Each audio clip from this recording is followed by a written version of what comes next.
ঘরে গিয়ে ডাকতে লাগলো, আম্মা, আম্মা। সবাই বাইরে দাঁড়িয়ে।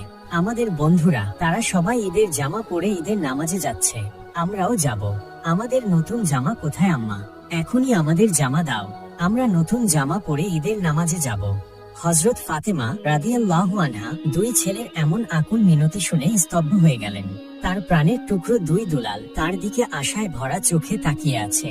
তিনি জানতেন তাদের জন্য কোনো নতুন জামা নেই। ঘরে যা ছিল সবই তো শেষ। দুনিয়ার রোজগার যা ছিল তাও হযরত আলী রাদিয়াল্লাহু তাআলা আনহু আগেই গরিব দুঃখীদের মাঝে বিলিয়ে দিয়েছেন। অতঃপর তিনি নিজেকে সামলে নিয়ে কোমল কণ্ঠে বললেন, আমার সোনামণিরা, তোমরা তো এখনো গোসল করনি।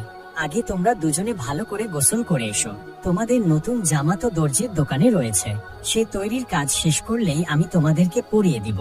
তারপরে তোমাদেরকে সুগন্ধি মেখে দিব। তারপর তোমরা ঈদের নামাজে যাবে।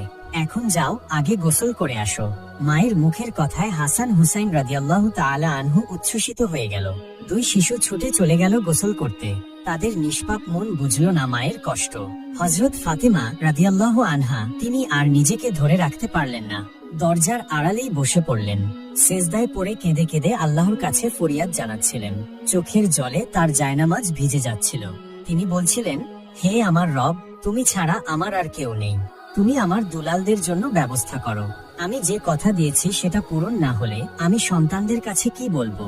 হে আল্লাহ, আমার মুখে যেন মিথ্যার ছাপ না পড়ে, তাদের কোমল হৃদয় যেন কষ্ট না পায়।